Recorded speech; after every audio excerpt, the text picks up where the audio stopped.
Alors, hier, on a expliqué pourquoi les enfants de Aaron, Boker Tov. Hier, nous avons expliqué pourquoi les enfants de Aaron à Cohen sont morts. Boker Tov. On a mentionné 7 raisons pour la mort des enfants de Aaron à Cohen. Une dans la Gemara, 5 dans Tosfot, et j'ai ramené encore une des raisons. Maintenant, on continue le commentaire de la Mishnah. Yatsa ou baloder kenisato. On est à 12 lignes d'en bas. Il revient, quand il sort du Kodesh HaKodashim, du même endroit où il est rentré. Quel est le chidouche? C'est un voile. Donc, il peut ouvrir un peu le voile et sortir. Non.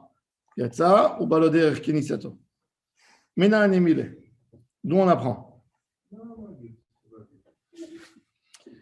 Amar Rabbi Shmuel bar Nachmania Rabbi Natan Amar Kra Vayavo Shlomo Labama Asher Begiv'on Yerushalayim. Shlomo HaMelech, il est venu dans une bama, dans un misbeach. À l'époque, il n'y avait pas encore Beth Amikdash.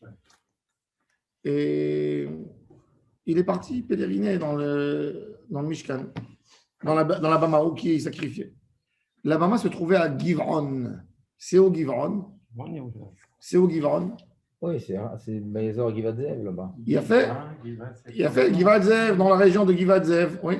Alors la Gemara a dit Maïnyan Giv'on et c'est Yerushalayim. Dit Mirushalayim. C'est quoi Giv'on Yerushalayim? Maïnyan Giv'on et c'est Yerushalayim. Et la Mekish et Tziato mi Giv'on Yerushalayim le Biato Yerushalayim le Giv'on. Ma Biato Yerushalayim le Giv'on panav klape bama keder Biato. Af Yetziato mi Giv'on Yerushalayim panav klape bama keder Biato vechen Kohanim. בעבודתן ומודיעים בדוכנם וישראל במעמדם כשהם נפטרים לא היו מחזירים פניהם והולכים אלא מצדדים פניהם והולכים וכן תלמיד הנפטר מרבו לא יחזיר פניו וילך אלא מצדד פניו והולך. Il nous dit un chidouche quand tu rentrais au Beth Amikdash, quand tu sortais quand on sort du Beth Amikdash, on va en arrière. C'est comme ça qu'on fait quand on va dans le côté Zecher l'Amikdash. Même que le côté, c'est pas Hayav, c'est pas Mikdash, c'est une synagogue, c'est Sarid Bet Amikdash. On fait comment on avait l'habitude de faire au Bet Amikdash, où on recule en arrière. Quand c'est Rabo Mourak, tu ne donnes pas le dos. Même le côté, mais pas le dos. Pas le dos. Metzaded Pana. Qui a des Rabbi El-Hazar, comme Rabbi El-Hazar. Qui c'est Rabbi El-Hazar? Rabbi El-Hazar ben Pedat. C'est qui? C'est l'élève de qui? De Rabbi Yochanan. Rabbi Elazar, Kadam Amiftar Mine de Rabbi Yochanan, Kadam Rabbi Yochanan est ségouillé. Avagahi, Kae Rabbi Elazar, Adoukte, Ade Avamirse Rabbi Yochanan Mine. Rabbi Elazar, il faisait Mine de Rabbi Yochanan. C'est-à-dire que quand quand Rabbi Yochanan il voulait partir, Rabbi Elazar il restait dans sa place et il bougeait comme ça jusqu'au moment où il ne voyait plus Rabbi Yochanan. Et quand Rabbi Elazar il voulait partir, il allait en arrière pour ne pas, jusqu'au moment où il ne voyait plus Rabbi Yochanan, et là il tournait son dos et il marchait. Rava, c'est l'élève de Rav Yosef. Rava Kadava Miftamine de Rav Yosef, quand Rava il allait devant Rav Yosef. Regardez à quel point ils avaient un kavod à leur rabbanim. Il allait en arrière et même si on est en bas de Nun Gimel Amoudbet, en bas, et on passe à Nun Gimel Amoud Aleph, pardon. Il allait à des Mirsemine de Rabbi Yochanan. Rav Kadava Miftam Mine de Rav Yosef. Avazil Achoré, il allait en arrière. Ad de Menagfan Karae ou Mitvasan Askufta de Rav Yosef Dama. La porte de Rav Yosef de la maison, il y avait des escaliers, il y avait du marbre, certainement, où il marchait pieds nus ou avec des sandales. Et comme c'était mal carrelé, il se cognait en arrière, mais il ne donnait pas le dos à son Rav et il se blessait les pieds. Il avait envoyé le trace de sang à l'entrée. Amroulé les Rav Yosef. Ils ont dit à Rav Yosef qui était aveugle, Rav Yosef. Et maintenant, le grand ridouche, le plus grand ridouche de tout ça, c'est quoi?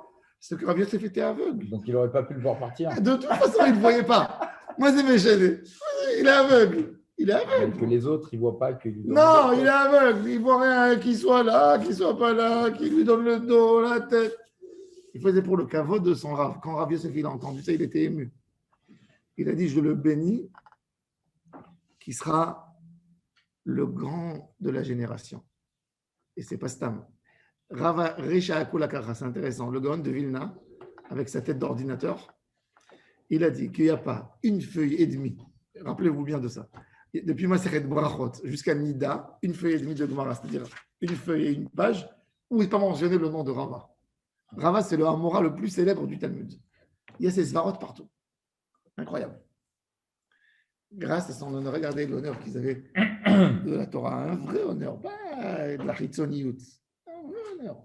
Le Rav, il est aveugle, il ne voit rien. Et... Alors, la Gemara maintenant, elle dit encore des halachot. Puisqu'on est rentré là-dedans.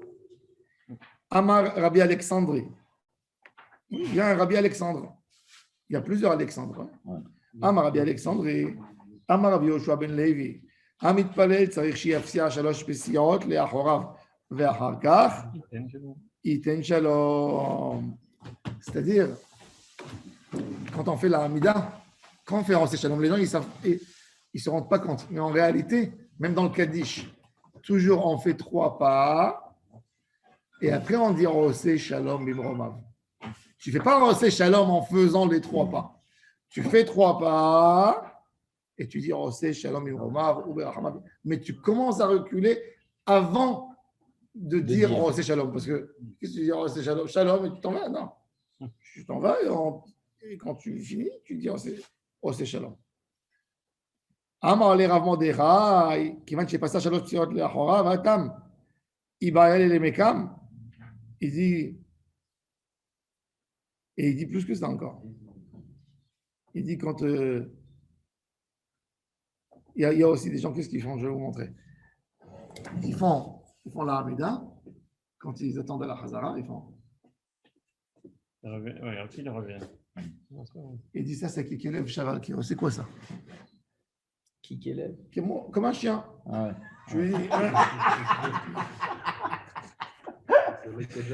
Ouais, il recule, il revient, Shada. Tu n'as pas été Niftar Mirabra, qu'est-ce qu'il faut faire? On fait un geste. J'ai fini de parler avec Akadosh Baruch. Je recule, je reste sur ma place comme ça, en arrière. Il faut savoir que d'après la halakha, tant que la personne n'est pas revenue, en fin de compte, il est encore dans le rapport avec Hachem. On n'a pas le droit de passer devant quelqu'un quand il a fait ses 3 pas. Et il n'est pas encore revenu. Il attend que Shiro Ma'ala Arba Amot, et après il revient doucement. Et tu n'as pas le droit de passer, de l'interrompre. Parce qu'il est Shkina Kenegdo. Donc le problème, c'est de marquer un temps d'arrêt entre les 3 pas arrière. En marchant 2 mètres. Marchant 2 mètres. C'est une pause. C'est comme un stop. Tu vois, quand tu vas avec ta voiture, tu ralentis pas. Tu stops et après tu avances. Ça, c'est l'idée. Et pourquoi on va avancer? Non, tu veux retourner dans ta place. Non, tu fais pour la Gdoucha. Pour la Gdoucha, oui. Mais l'idée, et jusqu'à la Gdoucha, la vérité, il ne faut pas bouger trop. Ça veut dire, faut rester. Mais l'idée, c'est comme que tu fais. C'est pas que tu ralentis et tu stops et tu reprends. D'accord?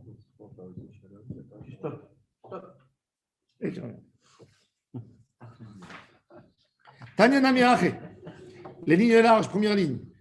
המתפלל צריך שיפסיע 3 פסיעות לאחוריו ואחר כך ייתן שלום, ואם לא עשה כן, השם ישמור, ראוי לו שלא יתפלל, mieux fallu qu'il ne fasse pas la prière. Ah ouais. Tellement c'est important.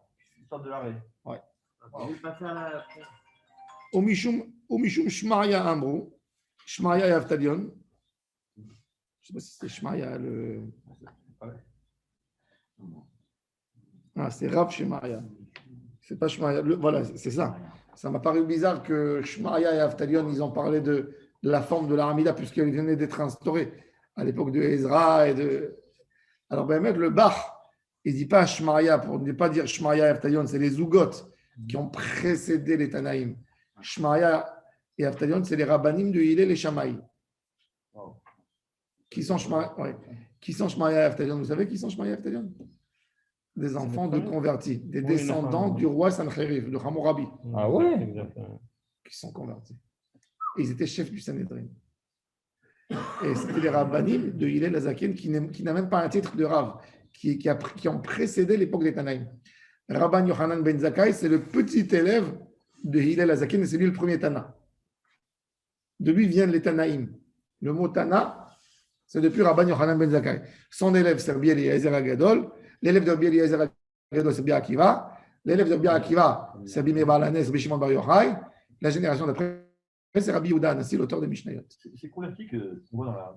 Quand tu nous parles des convertis depuis 30 ans, c'est des convertis qui se sont faits parce qu'il y a eu des mariages. Non, c'est des fils. Non. Ou bien c'est des gens qui se réveillent un matin en qui se disant. sont réveillés à se rapprocher à Hachem. Ah, d'accord. Les enfants de Sancheriv, après quand leur père il a perdu sa tête, son armée, il est retourné. Les enfants, ils ont compris comment Hachem était grand, ils se sont convertis. D'accord. Ils ont quitté leur père, même qu'ils étaient princes héritiers. Incroyable. Ils ne voulaient rien.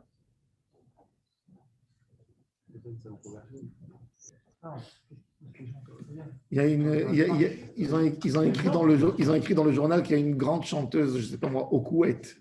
Ouais. La chanteuse, elle a décidé de se convertir. Ah ouais. Elle a dit l'islam, c'est la religion du mensonge. Et il n'y a pas comme la Torah. Et si vous voulez, vous pouvez me tuer. Mais le Hémet, c'est le Hémet. Elle est là-bas. Elle est là-bas. Ah, mais elle se fait menacer. Elle ne va pas avoir le temps de se convertir.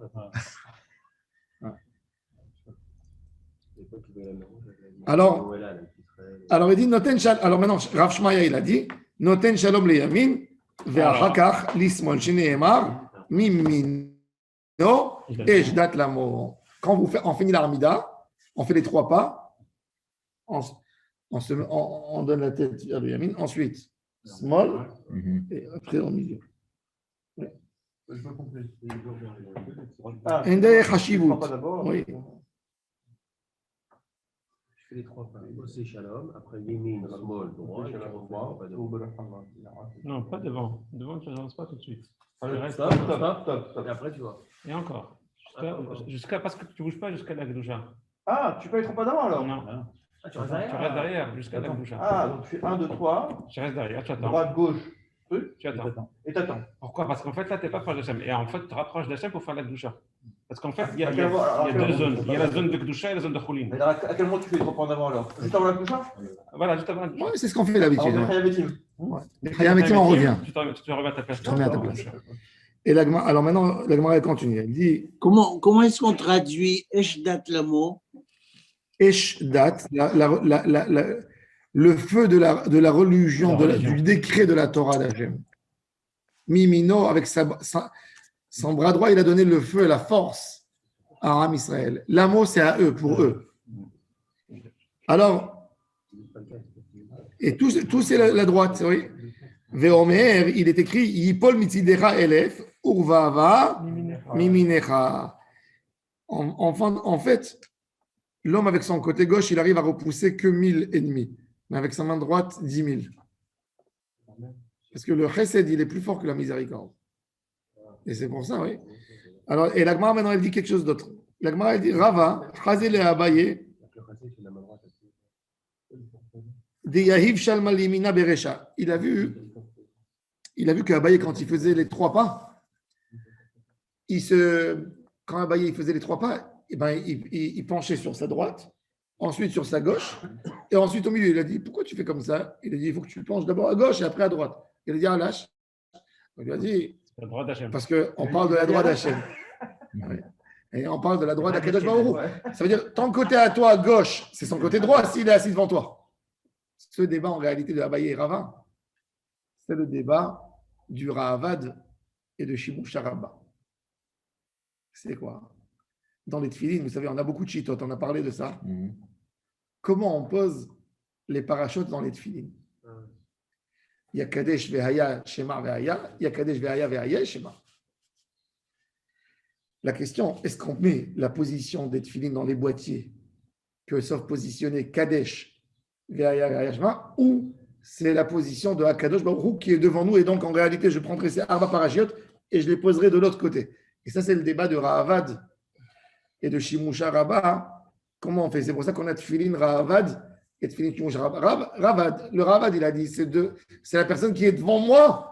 Parce que c'est écrit Veraou kol ameh haaretz ki shem Adonai nikra alecha. C'est celui qui est devant toi qui doit avoir l'ordre des parachutes.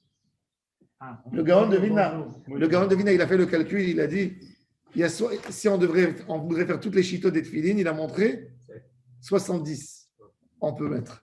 Alors il a dit, reste sur Rachi et c'est tout, ne t'embête pas. Mais bon, Shulchan Aruch, il a amené à la Khalma, il a dit, Yerei Shamayim était Deshner. Alors, c'est ce qu'il dit ici. Alors il lui a dit, אמר למי סברת לימין דידך לשמאל דידך כאמינא דהווה ימינו של הקדוש ברוך הוא. אמר רב חייא ברי דרב הונא חזינא להו לאביי ורבא דפסעי להו שלוש פסיעות בקריאה אחת. Lui, il a vu Abaye et Rava que quand ils reculaient les 3 pas, ils étaient en train de se prosterner et ils ne levaient pas encore la tête. Ça veut dire, du moment où tu as fini la mida et tu commences à marcher comme ça, En arrière, ouais, tu il restes faisait, ça veut dire, tu ne te remets pas et tu fais comme ça. Ouais. Et ensuite comme ça. Tu fais comme ça. Tu restes incliné. Et tu recules. Tout en restant avec la tête baissée. Oui, c'est plus une preuve de kavod, on va dire, peut-être. ומתפלל תפילה קצרה בבית החיצון. Quelle est la tefila du Kohen Gadol? Écoutez bien la tefila du Kohen Gadol. Là, on lit la tefila, mais dans la Braïta, il y a d'autres nosachim. Maïm Metzaleh. Qu'est-ce qu'il faisait comme prière? Rava bar Rav Ada, Veravin bar Rav Ada, Tarvayu Mishme de Rav Amre. Il disait comme ça au nom de Rav Yehir, Atanu Fanecha Adonai Elohenu. Shete Shanazu, Geshuma, ou Shechuna. Quelle est de la pluie et quelle est Srena. Oui, Srena. La chaleur. Shechuna, Srena. C'est exactement ça. Srena, c'est du ham, c'est chaud.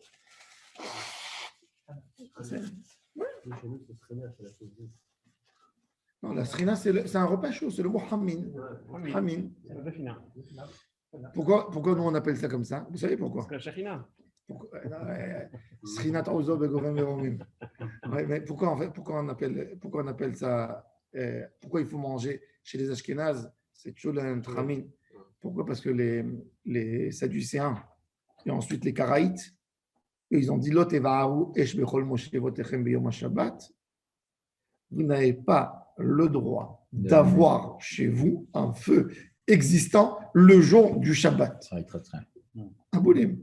Alors, pourquoi comme ça? C'est comme ça écrit dans la Torah. L'autre va vous dire, non, on n'a pas été marié. Il est déjà là, il existe. Non, l'autre va la maison des Karaïtes, elle est obscure Shabbat. Il n'y a pas ni électricité. C'est pas chazonish, c'est oui, il n'y a pas générateur. Ou allô, rien du tout. Pour montrer que la Torah, elle n'est pas comme eux. Il serait pour montrer qu'on n'est pas. Qu'est-ce qu'on fait? On fait exprès un plat mijoté qui reste chaud, au chaud toute la nuit, pour le manger le lendemain dans le repas. Même quelqu'un que Shabbat matin, il a envie de manger un quiche, par exemple, ou du froid, de la charcuterie. Il ne veut pas manger du chaud, il veut manger des salades. Mais il faut qu'il y ait un verre d'eau chaude à table qui boit un peu. Le Meir, il dit celui qui ne prend pas le Hamin Shabbat matin, il est tzduki.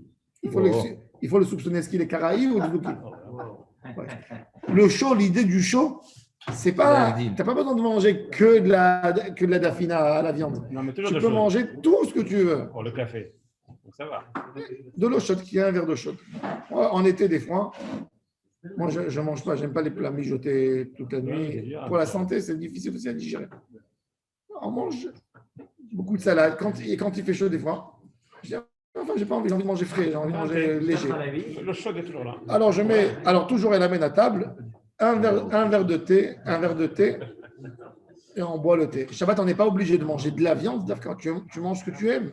Tu manges ce que tu aimes. Tu peux manger végétarien si tu veux. Mais il ne faut pas oublier le principe du chaud. Le chaud dans le repas du Shabbat. Les Marocains, Shabbat matin, ils mangent le poisson frit. Vous savez pourquoi? Pourquoi le poisson frit? Il est froid. Hein? Non, parce qu'il n'y avait pas de frigidaire à l'époque au Maroc. Ils avaient peur qu'il tourne. Alors ils l'ont pané avec l'œuf pour que l'œuf ne rentre pas. C'est tout. Il y a quelqu'un qui me dit le minhag du Maroc, c'est de manger du poisson frit. Le Shabbat matin. Le poulet froid. Allège. Alors je lui ai expliqué, c'est pas un minhag, c'est logique. Ils mangeaient le poisson les 3 repas. d'après la Kabbalah, c'est bien. On ne veut pas qu'il fermente le poisson. C'est pas, il n'y avait pas de condition. Avec une petite sauce rouge. Ça remet là.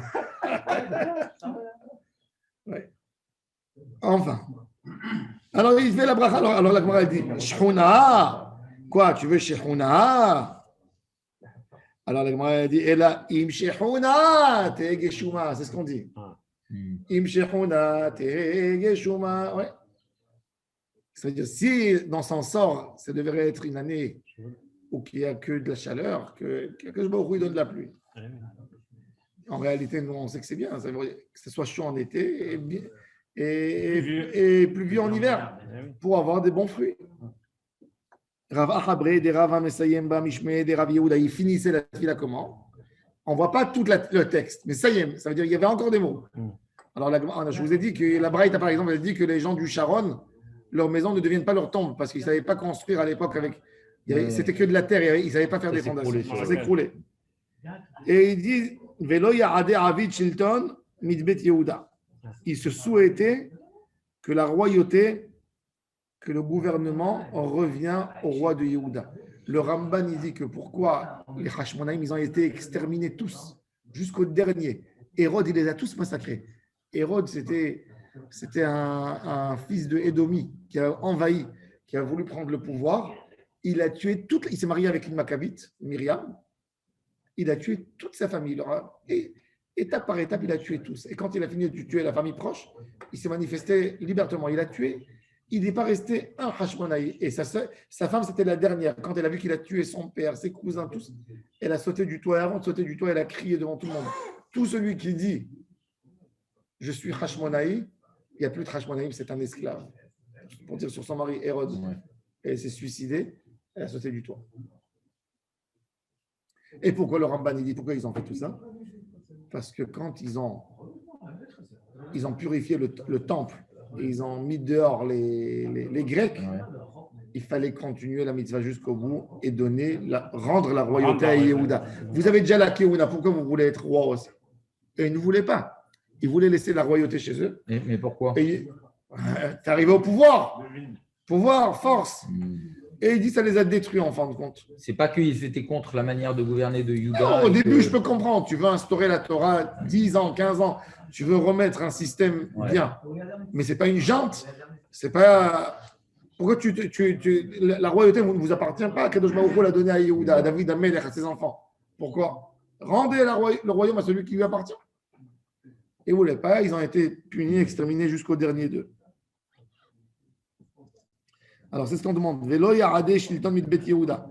Velo yu amecha Israël tzrichin lefarnes zemizé. Qu'est-ce que ça veut dire Velo yu amecha Israël tzrichin lefarnes zemizé? Chacun a sa parnassa. Qu'est-ce que ça veut dire? On ne peut pas avoir parnassa sans vendre. C'est quoi? Velo yu tzrichin lefarnes zemizé. Alors, la parnassa qu'on parle, le mot parnassa, c'est pas vrai. Nous, on dit parnassa, c'est le business. C'est pas vrai. Tu touches ma parnassa. Non. Parnassa, la définition, l'étymologie du mot parnassa, c'est le pain que tu manges, c'est mon repas. Avinu nous nous parnessez-nous. Donc, quand tu dis à quelqu'un, tu touches ma parnassa, c'est faux en réalité. Il faut lui dire, tu touches mon business, tu touches mon argent. Ma parnassa, c'est pas le commerce. Le commerce, ça ne s'appelle pas parnassa. Kdé parnassato, parnassa, c'est la pension que tu manges. La portion. Ça, c'est parnassa. Alors, il dit, alors c'est logique, que mon pain, j'arrive à me le donner à moi-même, que pas besoin qu'il y ait quelqu'un d'autre qui me le donne. C'est ce que tu dis, Avinu, nous unenu, parnassez-nous, toi, pas quelqu'un d'autre, nous toi. Mais c'est pas. Regardez, avec le temps, l'étymologie du mot, elle a changé. Et avec ça, tu ne comprends pas. Hein. Qu'est-ce que ça veut dire? Chez le Isdek est cool. Tout le commerce, c'est de l'échange. Alors, c'est quoi? Non. Ne sois pas en cadeau de quelqu'un. Donne-moi avec ma fierté, ma dignité.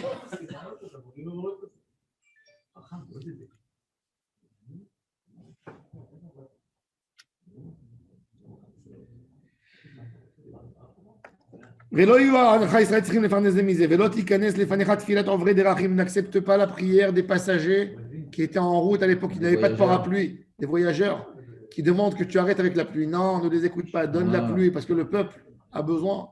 Là, il y a un conflit d'intérêts. Rabbi Hanina, ben Dosa Avaka Azil Be'urha, Shada Mitra Ale. Regardez Rabbi Hanina ben Dosa, comment il était gâté avec Akadosh Baruch Hu. Il va en route. Et il y a la pluie qui tombe. Amar, il a dit Ribono Shel Olam, Kol Olam Kulo Benahat, Hanina Betzahar. Tout le monde est en paix, ils sont tous devant leur four à la maison, assis en train de boire leur soupe, de manger leur soupe. Et moi, je suis dans la route, je suis mouillé jusqu'à. Arrête! La pluie s'est arrêtée. Quand il était. Alors il a. Quand il est arrivé à la maison, il a dit à Kadosh Baruch Hu, Hanina, il a retrouvé repos, mais tout le monde est inquiet que pour leur champ. Donne-leur de la pluie. Et la pluie. La Gemara a dit que Rabbi Hanina, il parlait avec Akadosh Baruch Hu. Ce qu'il voulait. La Gemara a dit qu'un jour, il n'y avait pas de. La Mishnah dans Brachot. La Braïta là-bas, elle a dit qu'il n'y avait pas de pluie. Ils sont venus les enfants, les petits du Talmud Torah, ils ont tapé à la porte de Rabbi Hanina, ils lui ont dit Baba, prie pour nous. Nos parents ils n'ont pas de quoi manger, on va mourir de faim. Alors il a dit Akadosh Baruch Hu donne-leur. Et la pluie qui descendait. Et il a dit la pluie elle tombait avec des grosses gouttes. Il a dit Akadosh Baruch Hu, tu veux détruire le monde? Donne des gouttes raisonnables. Au début, non, pardon, j'ai avancé. Il y avait des petites gouttes. Il a dit c'est ça, c'est des gouttes qu'on a besoin. C'est des larmes, ce n'est pas des gouttes, ça. Il y a eu des gouttes comme des vers qui tombaient. Il dit tu veux détruire le monde, tu veux ramener le déluge, donne du normal. Rabban Gamliel, quand il a entendu ça, il a dit moi, je t'aurais mis en nidouille. Mettez un enfant gâté d'Akadosh Baruch Hu. C'est comme un enfant gâté quand il a le plat, sa maman, elle amène le plat des fruits. Elle lui donne une pomme. Il dit non, pas celle-là, la rouge. La rouge, non, elle n'est pas bonne. Elle n'est pas croquante. Donne-moi la fraise en fin de compte. Elle lui donne. Alors il dit c'est ça, Rabbi Hanina. Par rapport à d'autres, qu'est-ce qu'il y avait de particulier pour utiliser avec il a fait la Gemara a dit d'abord, il est très humble. Il ne mangeait rien. Il mangeait 1 kilo de caroube de Motzaï Shabbat à Erev Shabbat. Tellement il était pauvre que vendredi, sa femme, elle mettait des braises et du charbon dans le four pour que les voisines, elles voyaient la fumée qui sort de la maison, mais il n'y avait rien à manger. Et il était très fort en tuila. Il mettait sa tête entre ses pieds et il disait à Kadosh Baruch Hu, je suis en peine, tant que je n'ai pas entendu une délivrance, je laisse ma tête entre mes pieds. Et il avait un signe du ciel, il disait, tac, il a été guéri. Il avait cette force de prière.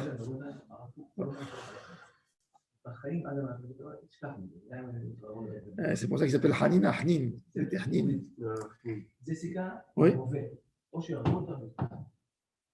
Alors il a dit, alors la Gemara a dit, Amar Rav Yosef, Maï Ahanyale, Sloté de Kohen Gadol, et Gabi Hanina ben Dosa. Ça veut dire, Rabbi Hanina ben Dosa, il est encore plus grand que le Kohen Gadol. Le Kohen Gadol, il fait une prière. Mais Rabbi Hanina, il dit, arrête-le, que je rentre à la maison. C'est une expression, ça veut dire, il dit, regarde, même le Kohen Gadol, il ne peut pas l'arrêter celui-là. Tano Rabbanan. Maaseh, Kohen Gadol Echad She'erich B'Tfilato. Il y avait un Kohen quand il était dans le Echal. Il s'est oublié, il priait. Ils ont eu très peur, les Kohen. Il n'y a personne qui a le droit de rentrer. Ils ont dit on va rentrer, peut-être il est mort. Vous avez le droit de l'appeler ou moins?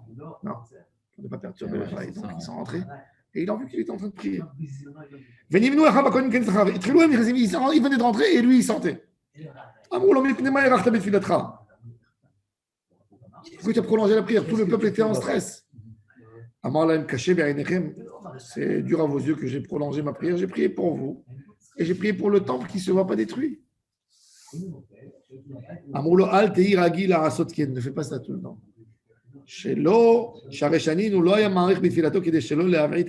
Attention, tu fais peur le peuple parce que il est mort.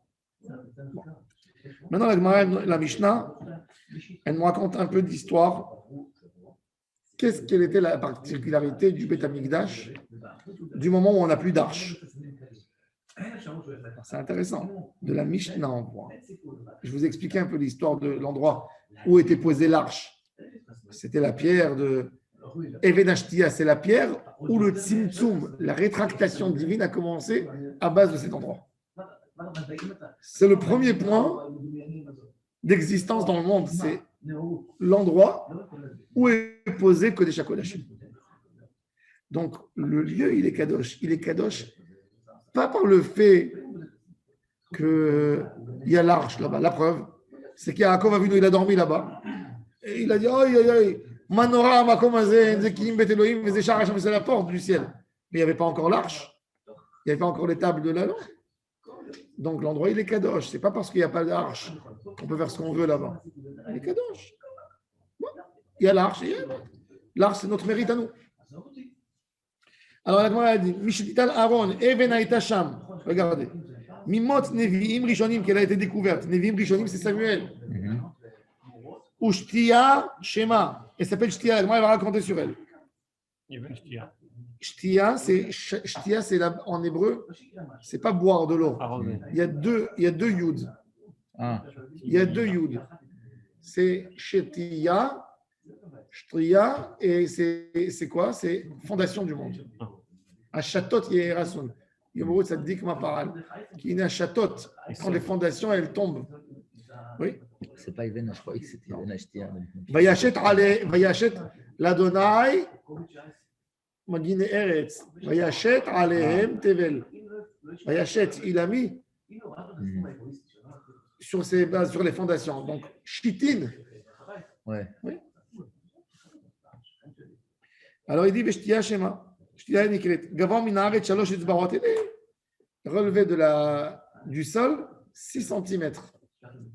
Et le sol, elle dépasse de 6 cm. 3 doigts. Un doigt, c'est combien le doigt quand on parle toujours? Etzbarot, c'est ça. C'est ça. Ou ça, qui fait environ 2 cm. Quand vous prenez, vous mettez sur quelque chose, ça s'étale, ça représente 2 cm. Ce n'est pas Agoudal, Etzba. Agoudal, c'est 2 cm et demi. Etzba. L'un sur l'autre? Non. C'est-à-dire quand il te dit Shalosh Etzbarot, c'est-à-dire Etzba, c'est commun à tout le monde, le Etzba, 2 cm, donc ça représente 6 cm. Ve'alea yanoten, il mettait sur cette pierre la Ketoret. Natal et Taddam Mimi Shayame Maresbo, il retourne et récupère le sang de celui qui était en train de le remuer pour qu'il ne coagule pas. Nichnas, les makom chez Nichnas. Il rentrait où il rentrait. Ve'amad, makom chez Amad. Ve'iza mimeno achat le ma'ala, vesheva le mata. Il aspergeait sur la parochet.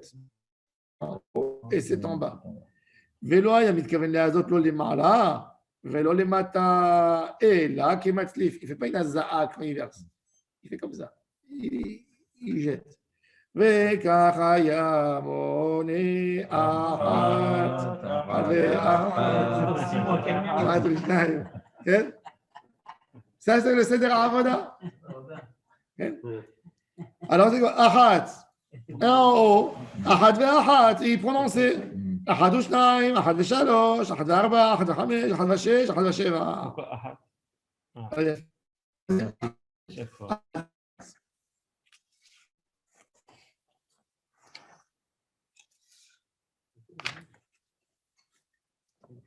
Aza'a achat le ma'ala. Et toujours, il est compté.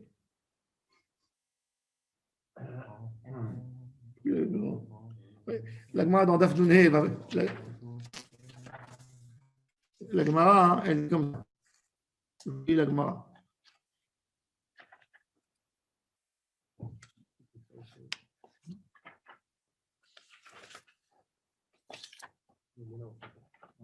Tanoura Banan. Alors la Gemara a dit, a dit tout ça.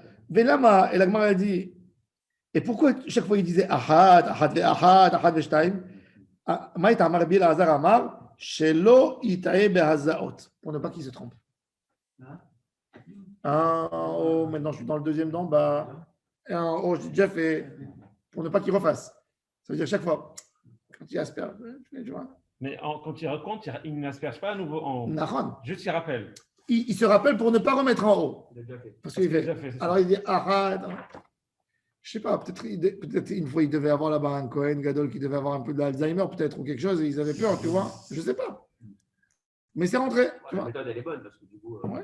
un en haut, un en bas, un en haut, j'ai déjà fait 2 en bas, un en haut et 3 en bas. Yatsa, il a fini. Venicho al kan zahav shebaichal.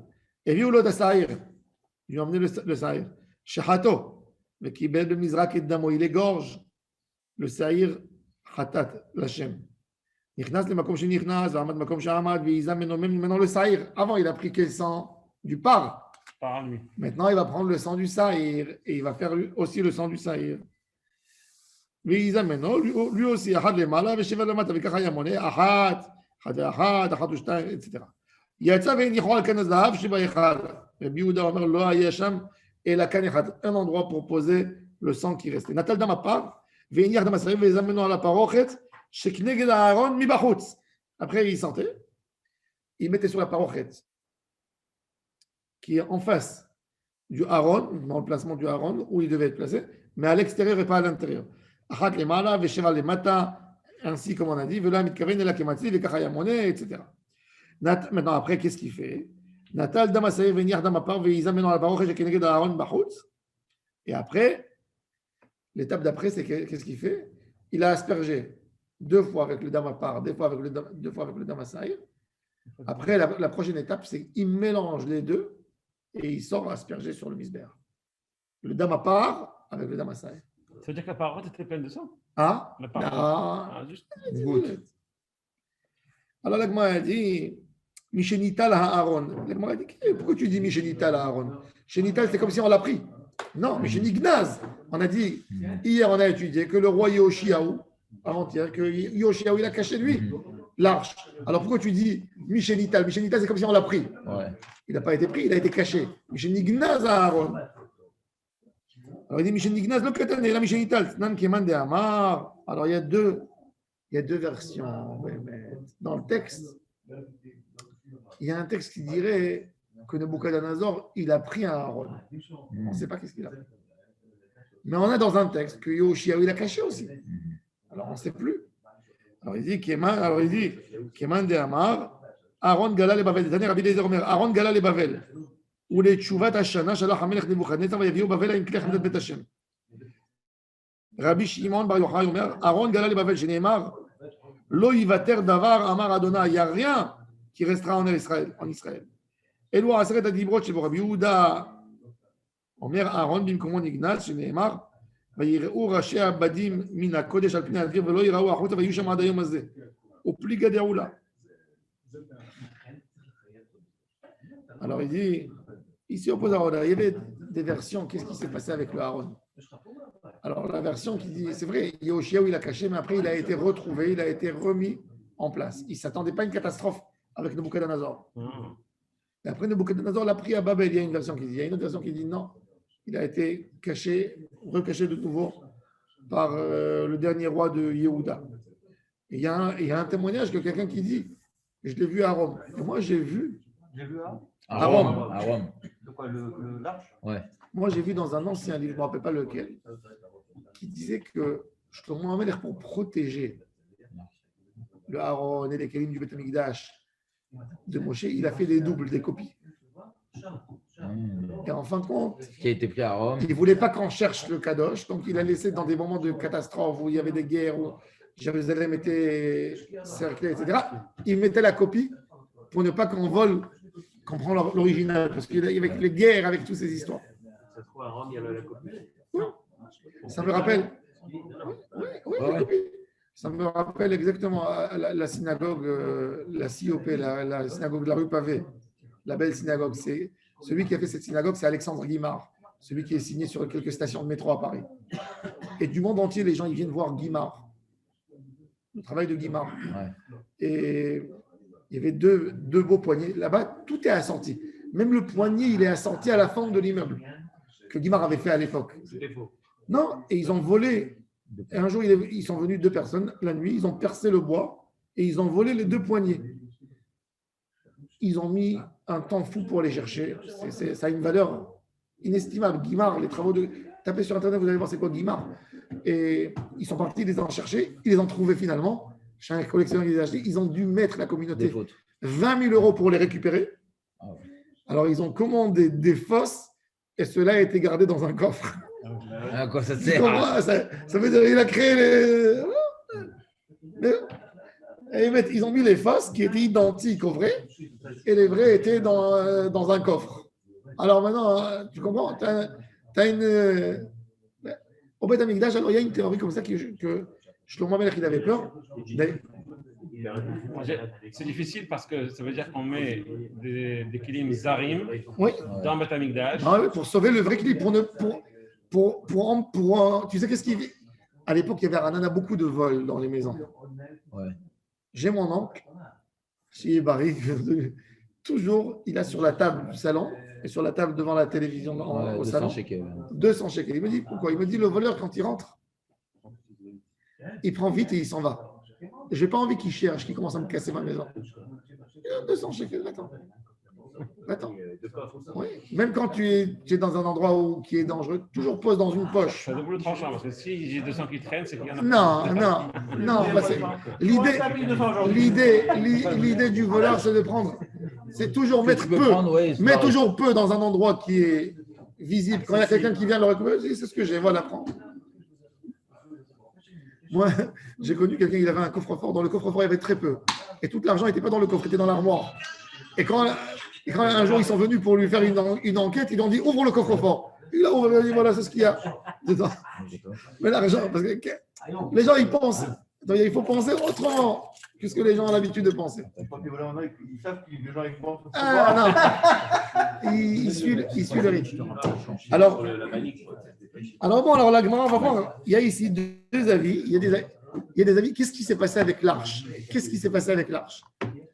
Alors, il y a l'opinion de Josephus Flavius, il y a plusieurs opinions là-dessus. Et on va les voir, Bezrat Hashem, les preuves du texte. Les preuves du texte, c'est qu'est-ce qui s'est passé exactement avec les Badim. Il y a des preuves. Pour Am Israël aujourd'hui, la massorette qu'on a en nous, que l'arche n'est jamais sortie d'Eretz Israël. Vous allez me dire, ça peut être logique. Comment c'est écrit qu'il a pris le Aaron Bet Hashem? Alors, il a pris d'autres Aaronotes. Le Aaron Bet Hashem, c'était une autre armoire où il y avait dedans, qu'est-ce qu'il y avait dedans? Il y avait des ustensiles, il y avait d'autres choses qui symbolisaient quelque chose de Shlomo. Où on voit que Shlomo, il a fait des copies. On a vu? La Gemara, quand elle a parlé du Kohen, comment il marche à l'extrême droite ou à l'extrême gauche. Alors, on a dit qu'à l'extrême droite, il y avait 10 tables de propositions que Shlomo Amelech a fait. Donc, on voit qu'il avait fait des copies de tout. Il y avait des copies de tout. On verra demain le sujet. Demande de Ragil. Oui, Ragil, normalement, même c'est le jeune. Et c'est intéressant, vous savez qu'il y avait une histoire véridique qu'au British Museum, il y avait le pectoral. Au British Museum, c'est sûr, certes, il y a 250 ans, il était présenté au British Museum.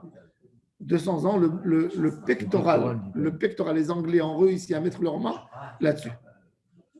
Il y a une longue histoire. Il y a un des employés là-bas, il est venu, il a volé une pierre et ça lui a fait un malheur. Bon, finalement, il a dû la remettre. Aujourd'hui, elle n'est pas composée. Pourquoi? C'est la simple raison. Un jour, le secrétaire du pape, il est venu en Israël, il est venu voir le Rav Amar au bureau. Non, c'était moi le traducteur parce qu'il parlait français. Alors, je traduisais. Alors, on a sympathisé beaucoup. Alors, quand on est sorti, on a fait changer nos coordonnées et tout ça. Et je lui ai dit, je peux vous demander une question curieuse? Il dit, oui. Je lui ai dit, vous êtes le secrétaire du pape, certainement vous connaissez beaucoup de choses. Je lui ai dit, est-ce que c'est vrai qu'il y a aujourd'hui à Rome les ustensiles de notre temple? On dit que la menorah, elle est chez vous. La preuve, elle a été gravée à Rome.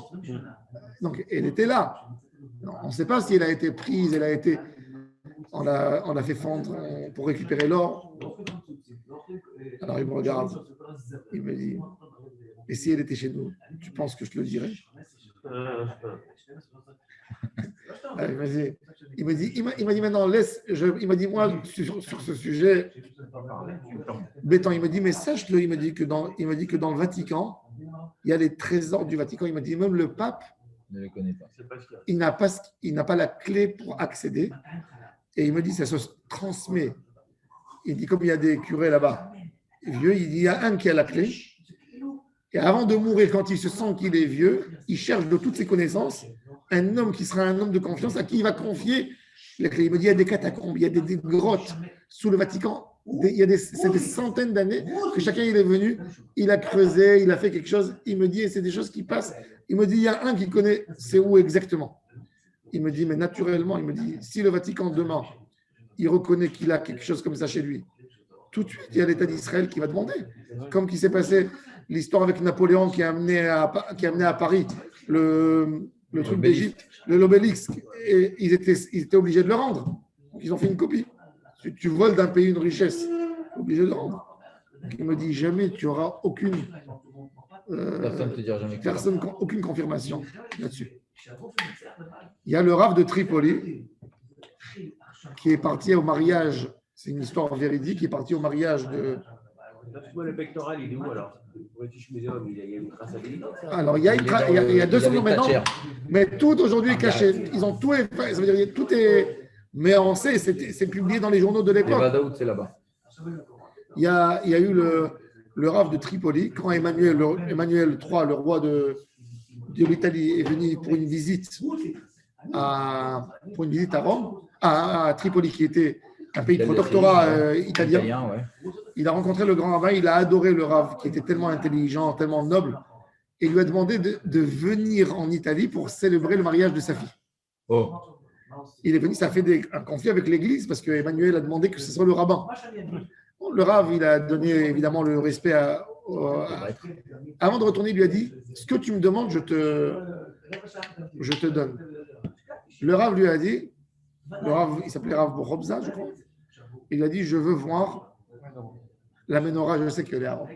Il lui a dit, écoute, il a dit, je suis venu pour t'honorer de Tripoli, je suis venu à mon âge. Il a dit, ok, c'est pour moi. Il est parti chez le pape et il lui a fait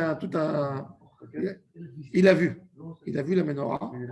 Quand il est sorti, il est devenu malade. 15 jours après, il est mort. Et il a écrit en témoignage, il a témoigné devant le Bédin ce qu'il a vu. Et il est mort. De peine et de voir. Et il a dit qu'il y avait quelque chose. Le témoignage, il existe, vous pouvez voir. Je vais vous montrer tout de suite. Et la menorah, il y a 70 ans, elle était à Rome.